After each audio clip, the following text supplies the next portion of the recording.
আদৰ্শ আৰু আত্মসন্মানৰ যুঁজত এনেকুৱা পৰ্যায় পাইছিলে যে মোৰ মন মগজুত প্ৰচণ্ড ধুমুহা সৃষ্টি হৈছিল আৰু সেই আদৰ্শ আৰু আত্মসন্মানৰ যুঁজখনত সৃষ্টি হোৱা ধুমুহাই এতিয়া মোক পালতৰা নাওখন যিফালে লৈ যাব মই সেইফালে গৈ আছোঁ। মই সনাতনী সংস্কাৰৰ মাজত ডাঙৰ হৈছোঁ। আমাৰ সেই গোটেই অঞ্চলটোত এটাই পৰিয়াল আছিলে যাৰ ঘৰত নিজৰ নামঘৰ আছিলে।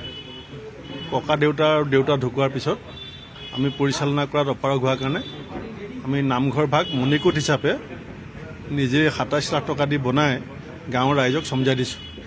সেইটো আপুনি আমাৰ জন্ম জেগাত গৈ গম পাব যে আমি নিজৰ ঘৰত আমাৰ বাৰীৰ ভিতৰত আমাৰ নামঘৰ আছিলে আৰু আমি যেতিয়া ককা দেউতা ঢুকালে দেউতাই পৰিচালনা কৰিলে। যেতিয়া দেউতাই অনুভৱ কৰিলে যে মোৰ ল'ৰাকেইটাই নামঘৰৰ যিটো পৰম্পৰা বাৰীৰ ভিতৰত ৰাতিপুৱা গধূলা চাকি বন্তি জ্বলোৱাৰ যিটো পৰম্পৰা সেইটো কৰ্মসূত্ৰে আমি ৰক্ষা কৰাত যথেষ্ট অসুবিধা হ'ব, তেতিয়া দেউতাই নিজৰ সাঁচতীয়া ধনৰ পৰা আমাৰ গাঁৱত এটা ২৭ লাখ টকা ব্যয় সাপেক্ষে মণিকোট বনায় আৰু আজিলৈকে সেই বন্তি ভাগৰ দায়িত্ব আমাৰ দেউতাই লৈ আছিলে। এতিয়া আমি পৰিয়ালৰ লৈ আছোঁ।